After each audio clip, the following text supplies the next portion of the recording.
The mist had thickened, enveloping the depths of the forest. Young Emily cautiously moved through the fog, and the eerie silence that surrounded her sent shivers down her spine. The forest had fallen silent, the birds no longer sang, and even the rustling of the wind had disappeared. This silence created an unsettling tension within her. Suddenly, in the distance, she heard a scream. It wasn't the usual cry of a child, it was more of a painful, spine-chilling shriek. Emily's fear intensified, and her steps grew shaky. As the mist slowly dissipated, Emily stumbled upon a graveyard. The tombstones were covered in black, dried leaves. Strange symbols and cryptic writings adorned the stones. Emily, trembling, lifted a fallen leaf from one of the stones and read what was inscribed. "They are no longer dead. Terrified." She stepped back, and shadowy figures began to emerge around the graves. These figures rose slowly and closed in on Emily. Their bodies were decayed and covered in mud, their faces distorted. They were missing eyes, and green ooze seeped from their mouths. Emily attempted to step back, but the figures closed in, and one of them, carrying a cane made from a broken branch, stepped forward. The shape at the tip of the cane resembled a skull.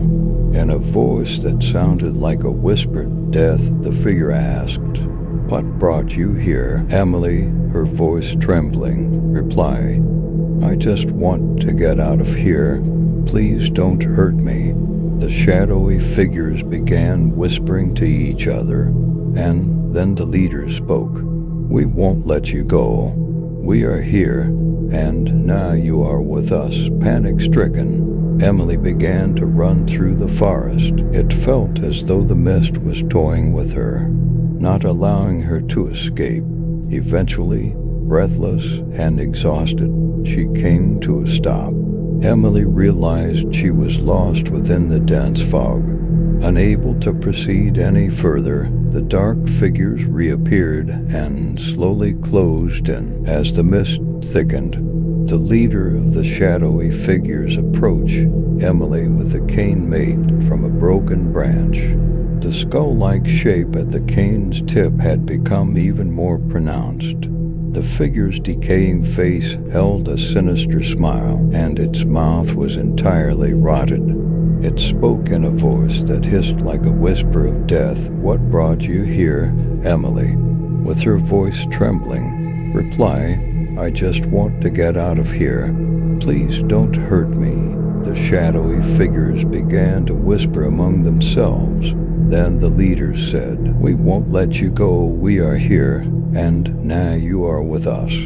Terrified, Emily began to run through the forest once more. The figures pursued her, and the sound of their branches and broken sticks echoed through the forest. However, Emily managed to find refuge in a hidden part of the woods and successfully lost the pursuing figures. As the mist grew even denser, Emily realized she was completely lost. She paused for a moment and looked around. Suddenly, amidst the encroaching figures, she heard a voice that seemed to guide her, a woman's voice. "Do not get lost in the mist, for this is the realm of the dead," the voice said. Emily began to move toward the direction of the voice, and she eventually found an opening. When she emerged, she realized she was outside the mist-covered forest. However, the dark figures she had left behind were still watching her. Emily rushed towards her home, desperately opened the door, and hurried inside. As she closed the door behind her, she saw that the figures were still waiting outside. Emily never returned to the forest, and never told anyone in her village about her ordeal. Nevertheless, She continued to see the haunting apparitions of the dark figures in her nightmares, forever ensnared by their eerie world.